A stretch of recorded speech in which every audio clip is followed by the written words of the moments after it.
जय श्री राम। आज इस वीडियो में हम ग्रह की कक्षा के आधार पर किसी भी ग्रह के गोचर का सूक्ष्म से सूक्ष्म अध्ययन करना सीखेंगे।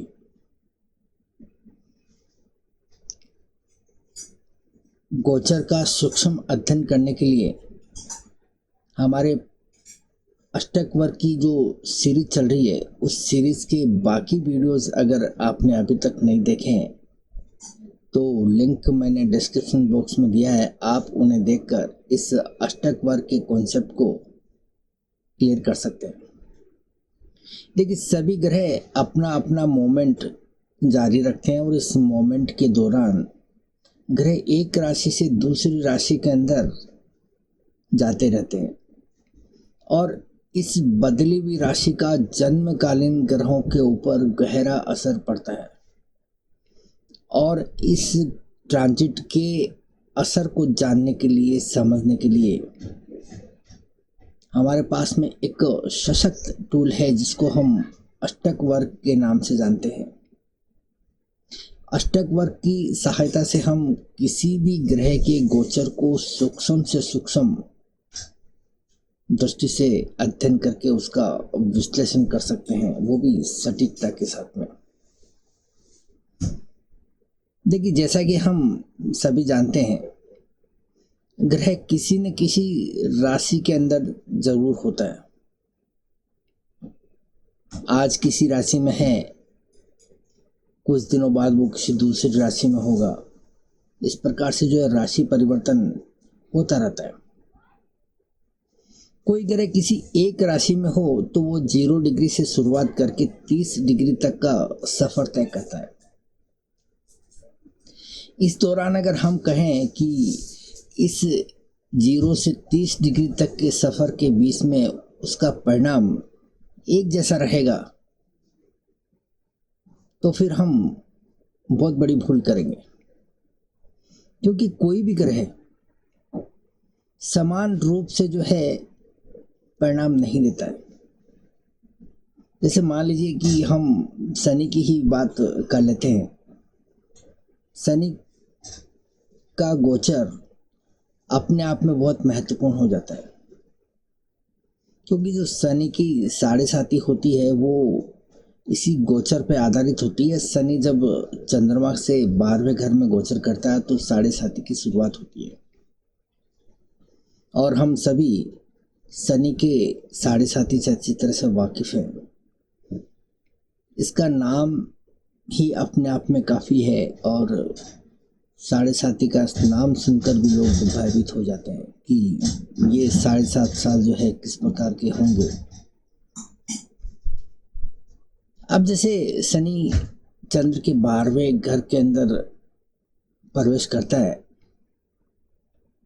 तो वहाँ एक 2.5 साल का साढ़े साती की शुरुआत होती है। तो क्या हम ये कहेंगे कि ये 2.5 साल का पीरियड है हमारे लिए परेशानियां ही परेशानियां लेकर आएगा, दुविधाएं ही दुविधाएं लेकर आएगा? क्या इस काल के दौरान हमारे जीवन में सिर्फ और सिर्फ संघर्ष रहेगा, तकलीफें ही तकलीफें रहेंगी? अगर आप ऐसा सोचते हैं तो आप सही नहीं सोच रहे हैं। वास्तव में ये जो 2.5 साल का पीरियड है शनि के गोचर का, इस दौरान आपको सभी तरह के अनुभव देखने को मिलेंगे। इस 2.5 साल के दौरान कुछ समय ऐसा भी रहेगा जहां आपकी ग्रोथ होती हुई नजर आएंगी। कुछ समय ऐसा रहेगा जहां आपकी हर इच्छा पूरी होती हुई नजर आएंगी। इनमें से कुछ समय आपके लिए चैलेंजिंग भी रह सकता है। वहाँ आप ज़्यादा मेहनत करेंगे और उसके नतीजे आपको अनुरूप नहीं मिलेंगे। तो कुछ समय ऐसा भी रहेगा जहाँ आपको कम से कम प्रयास में भी ज़्यादा से ज़्यादा सफलताएं मिलती हुई नजर आएंगी। अगर हम इसे अध्ययन करना चाहें कि वो 2.5 साल के दौरान कौन सा समय है जिस समय पर हमें सफलताएं मिलेगी, जो हमारे लिए ग्रोथ लेकर आएगा, अगर हम 2.5 साल के दौरान इस प्रकार के प्रोग्रेसिव काल को अगर निकाल कर समझना चाहें तो यहाँ पर अष्टक वर्ग हमारी बहुत मदद करता है। अष्टक वर्ग में एक ग्रहों की कक्षा का कॉन्सेप्ट है। उस कक्षाओं के आधार पर हम ये बड़ी सहजता के साथ में अंदाज़ा लगा सकते हैं कि किसी भी ग्रह के गोचर के दौरान कब हमारा उत्थान होगा और कब हमारा पतन होगा। अगर हमें इतना पता चल जाए तो हम उस गोचर का सही सही आकलन करके हम उसका फ़ायदा उठा सकते हैं। और जो समय हमारे लिए चैलेंजिंग है उसके बुरे प्रभाव से बचने के रास्ते निकाल कर हम सहजता से उसके साथ कंप्रोमाइज़ कर सकते हैं, उससे बाहर निकल सकते हैं। तो ये कक्षा के आधार पर गोचर हमें कैसे देखना है ये हम इसी वीडियो में डिटेल के साथ में जानेंगे। परंतु आगे बढ़ने से पहले एक ज़रूरी काम आपको अभी और इसी वक्त कर लेना है कि चैनल को आपने अभी तक सब्सक्राइब नहीं किया है तो आप इसे ज़रूर सब्सक्राइब कर लीजिए।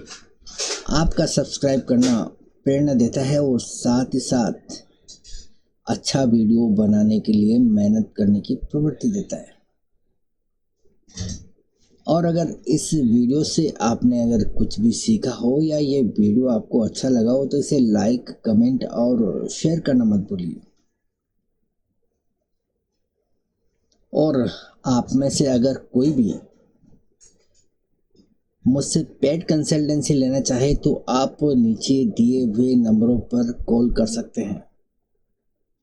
हमारे यहाँ पर जीवन से संबंधित किसी भी समस्याओं का एस्ट्रोलॉजिकल सॉल्यूशन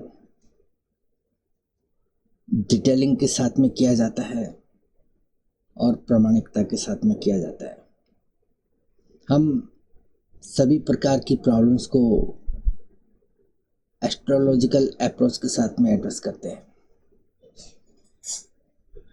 तो आइए आगे बढ़ते हैं अपने विषय की ओर और ये जानने का प्रयास करते हैं कि ग्रहों का गोचर हम किस प्रकार से देख सकते हैं और उनमें कक्षाओं का ये कॉन्सेप्ट लगाकर हम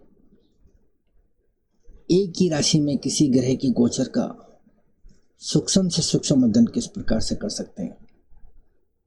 तो आइए जानते हैं। देखिए, हम सभी जानते हैं कि हमारे पास में 12 राशियां होती है, मेष से लेकर मीन तक, और सभी राशियां 30-30 डिग्री की होती है। और हम अष्टक वर्ग की बात करें तो अष्टक वर्ग के अंदर कुल 8 फैक्टर काम करते हैं, जिनमें 7 ग्रह और 1 लगन होता है। तो हम यदि एक राशि को 30 डिग्री की राशि को अगर 8 फैक्टर्स के अंदर डिवाइड करें तो हमारे पास में 3 डिग्री 45 मिनट के 8 डिवीजन निकल कर आते हैं। तो इन 8 डिवीजन के आधार पर ही हम किसी भी ग्रह के गोचर का सूक्ष्म से सूक्ष्म अध्ययन कर सकते हैं। यहाँ पर हमारा पहला डिवीजन राशि की शुरुआत से स्टार्ट होता है, यानी कि 0 डिग्री से लेकर 3 डिग्री 45 मिनट तक। ये 0 से 3:45 तक यहाँ हमारा पहला डिवीजन शुरू होता है। कोई भी ग्रह यदि 0 डिग्री से 3:45 डिग्री के बीच में रखते हैं तो हम कहेंगे कि वो ग्रह पहली क्लास के अंदर है, पहली कक्षा के अंदर है। और इस कक्षा का रूलरशिप भी जो है तय होता है कि इस कक्षा का रूलर कौन है। जो ग्रह सबसे ज़्यादा धीमा होता है, एक राशि में सबसे ज़्यादा समय लगाता है, उस ग्रह को पहली कक्षा मिलती है। और जैसा कि हम सभी जानते हैं कि सैटर्न इस यूनिवर्स के अंदर सबसे धीमा चलने वाला ग्रह है, एक राशि में लगभग 2.5 साल तक रहता है। तो पहली कक्षा का रूलर हुआ यहाँ पर सैटर्न। तो इस प्रकार से कोई भी ग्रह यदि इस दौरान 0 डिग्री से लेकर 3 डिग्री 45 मिनट के बीच में रहता है, तो हम कहेंगे कि वो ग्रह शनि की कक्षा के अंदर गोचर कर रहा है। अब शनि की कक्षा में गोचर करने का मतलब यहाँ पर वो ग्रह अच्छे परिणाम तभी देगा जब शनि की सहमति यहाँ पर उस ग्रह को मिलेगी। जैसे मान लीजिए कि हम 7.5 की ही बात कर रहे थे। शनि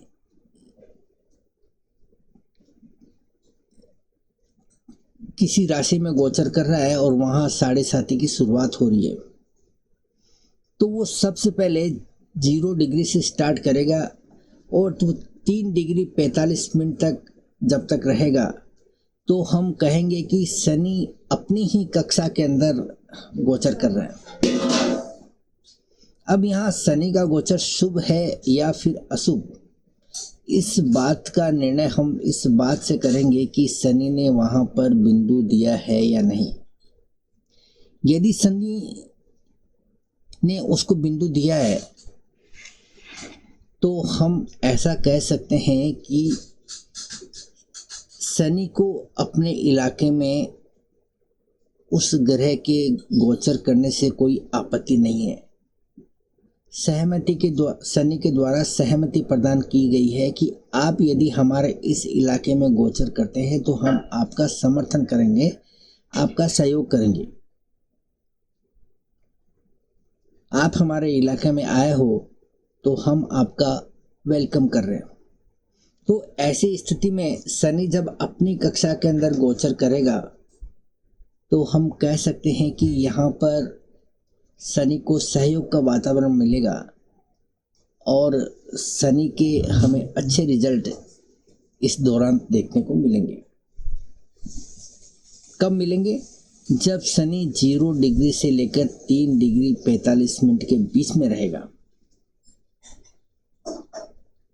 अब शनि 3 डिग्री 45 मिनट से आगे निकलता है और उसमें हम 3 डिग्री 45 मिनट और ऐड कर देते हैं, तो हमारा जो है ये दूसरी कक्षा हमें देखने को मिलती है 3 डिग्री 45 मिनट से लेकर 7 डिग्री 30 मिनट के बीच में। इस कक्षा की रूलरशिप मिलती है बृहस्पति को, क्योंकि शनि के बाद में बृहस्पति ही वो ग्रह है जो एक राशि में सबसे ज़्यादा समय तक रहता है, यानी कि 1 साल से ज़्यादा। तो कोई भी ग्रह जब इस दौरान 3 डिग्री 45 मिनट से लेकर 7 डिग्री 30 मिनट के बीच में गोचर कर रहा होगा, तो हम कहेंगे कि वो ग्रह बृहस्पति की कक्षा के में अंदर गोचर कर रहा है।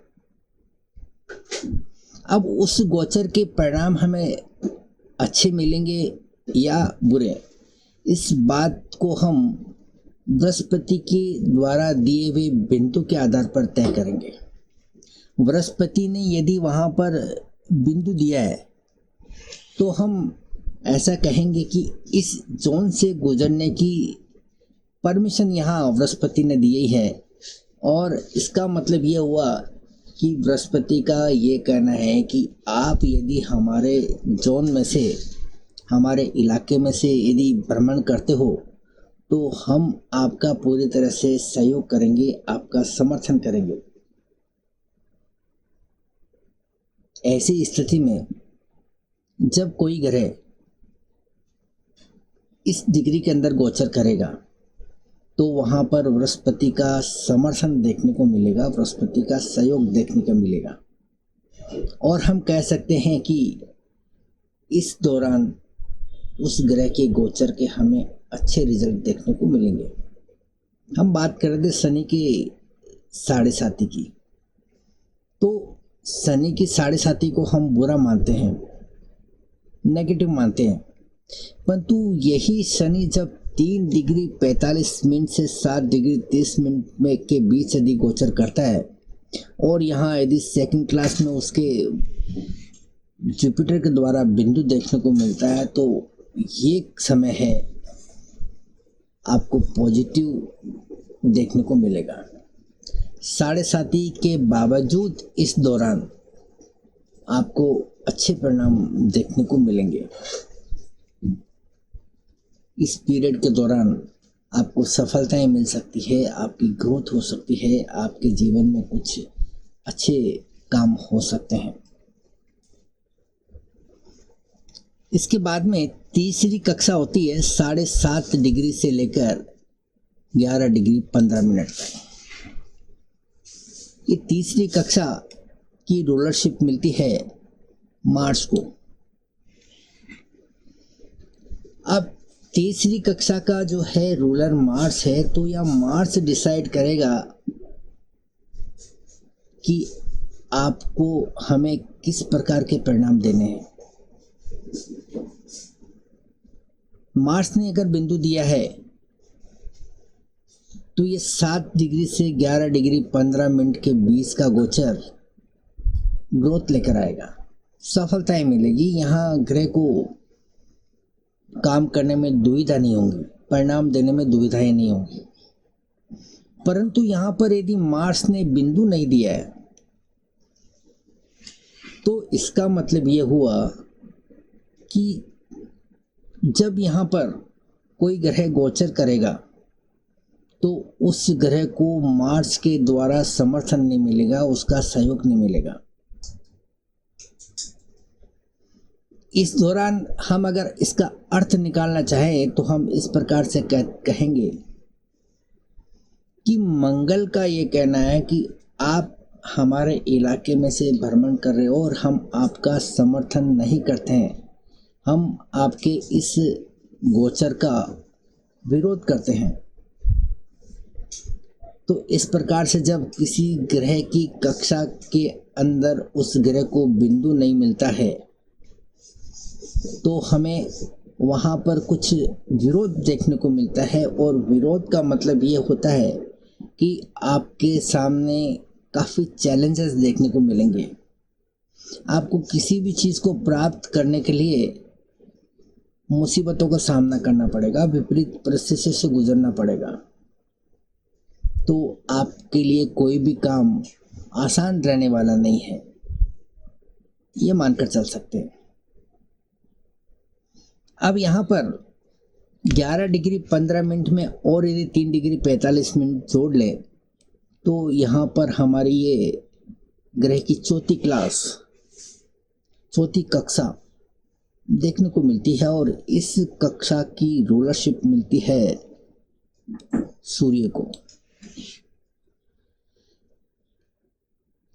कोई भी ग्रह यदि इस डिग्री के दौरान गोचर करता हुआ पाया जाता है तो सन ने यदि बिंदु दिए हैं तो उस गोचर के हमें अच्छे परिणाम देखने को मिलेंगे। यदि सन ने यहाँ पर बिंदु नहीं दिया है तो हम कहेंगे कि यहाँ पर दिक्कतें आएंगी। जिस ग्रह की कक्षा में गोचर हो रहा है वहाँ पर यदि उस कक्षा के रूलर ने यदि बिंदु दिया है तो हमें वहाँ पर अच्छे परिणाम देखने को मिलते हैं। ठीक इसी प्रकार से 15 डिग्री से 18 डिग्री 45 मिनट के बीच में यदि कोई ग्रह गोचर करता है तो हम इस प्रकार से कहेंगे कि ग्रह अपनी 5वीं कक्षा के अंदर गोचर कर रहा है और इस कक्षा की रूलरशिप है वीनस के पास में। यदि वीनस ने यहाँ पर बिंदु दिए हैं तो इस कक्षा के गोचर के दौरान हमें अच्छे परिणाम देखने को मिलेंगे। और हम ये जानना चाहेंगे कि वो पीरियड कहाँ से कहाँ तक होगा, तो आप इसका भी अंदाज़ा बड़ी बखूबी लगा सकते हैं। जिस दिन ग्रह 15 डिग्री क्रॉस करता है, आप उस दिन की तारीख लिख लीजिए, और जिस दिन ग्रह 18 डिग्री 45 मिनट को क्रॉस करने वाला होता है, उस दिन की तारीख लिख लीजिए। आप दोनों के बीच का समय लिख लीजिए, और यहाँ पर यदि वीनस ने बिंदु दिया है, तो आप उस समय का उपयोग अच्छी तरह से कर सकते हैं, ग्रोथ के अंदर कर सकते हैं, आपके अच्छे अच्छे कार्यों के अंदर जो है उसका उपयोग कर सकते हैं, आपको सफलताएं मिलेगी। और यदि यहाँ पर वीनस ने बिंदु नहीं दिया है, तो वो जो समय आपने निकाला है, उस समय के बुरे प्रभाव से बचने के लिए आप अपने उन कार्यों को रोक सकते हैं जो कार्य हमारे प्रभावित हो सकते हैं इस वीनस के द्वारा, इस गोचर के द्वारा। अब यहाँ पर 18 डिग्री 45 मिनट से लेकर 22 डिग्री 30 मिनट के बीच में ये ग्रह की छठी कक्षा हमें देखने को मिलती है, और इस कक्षा की रूलरशिप होती है मरकरी के पास में। अब 22 डिग्री 30 मिनट में हम यदि और 3 डिग्री 45 मिनट जोड़ दें, तो यहाँ पर 26 डिग्री 15 मिनट तक ये हमें चंद्रमा की कक्षा देखने को मिलती है, जिसको हम 7वीं कक्षा बोलते हैं। ठीक इसी प्रकार से 26 डिग्री 15 मिनट से लेकर 30 डिग्री के बीच में ये ग्रह की 8वीं और लास्ट कक्षा होती है, जिसे हम लगन की कक्षा कहते हैं। तो इस प्रकार से किसी भी ग्रह के गोचर की शुरुआत 0 डिग्री से होती है, और 30 डिग्री के बीच आने तक यहाँ पर हमें सभी 8 फैक्टर्स की जो है 8 कक्षाएं देखने को मिलती हैं। अब यदि मान लीजिए कि यहाँ पर 4 ग्रहों ने 4 फैक्टर्स ने यदि बिंदु दिए हैं, तो इसका मतलब ये है कि वो गोचर आपके लिए एवरेज रहने वाला है। क्यों एवरेज रहने वाला है? क्योंकि यहाँ पर 8 में से 4 फैक्टर्स की जो है आपको सहमति है। यदि इस दौरान आप जिन ग्रहों ने बिंदु दिया है, जिन फैक्टर्स ने आपको बिंदु दिया है, उस दौरान ग्रह उन कक्षाओं के अंदर गोचर करता है, तो उसके अच्छे रिजल्ट देखने को मिलते हैं। यानी कि 8 में से 4 फैक्टर ने वहां पर आपको उस ग्रह को समर्थन दिया है।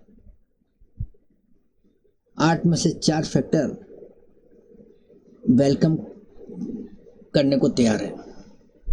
यदि यहाँ पर 8 में से 5 फैक्टर ने बिंदु दिया है, तो हम कहेंगे कि इस गोचर के अच्छे परिणाम देखने को मिलेंगे। और यदि 8 में से 6 फैक्टर ने यदि समर्थन किया है, बिंदु दिया है, तो उस गोचर के बहुत अच्छे परिणाम देखने को मिलते हैं।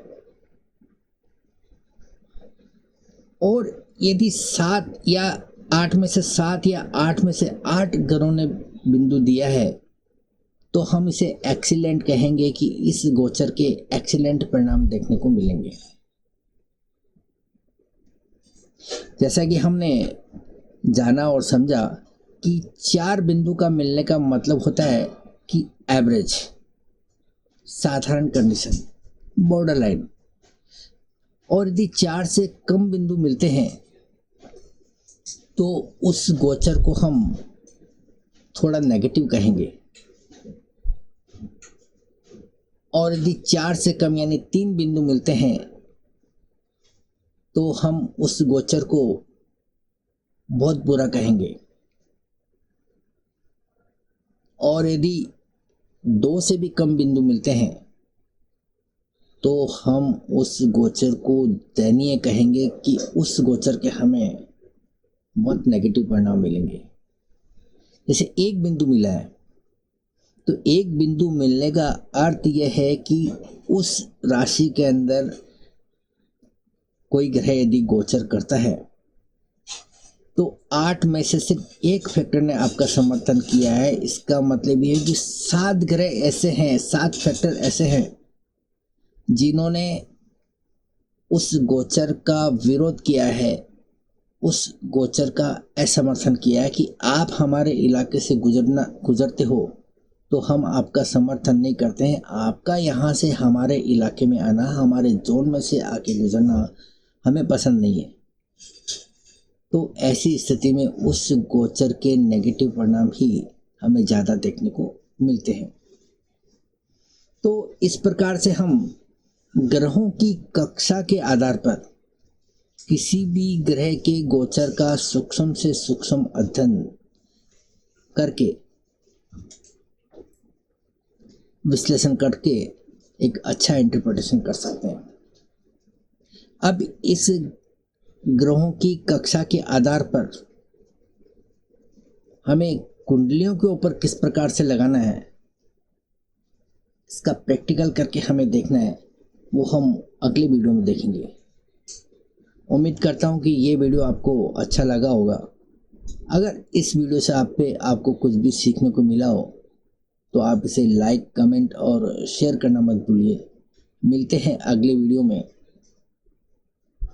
इसी कक्षा के कॉन्सेप्ट को डिटेलिंग के साथ में कुंडलियों पर अप्लाई करके देखेंगे।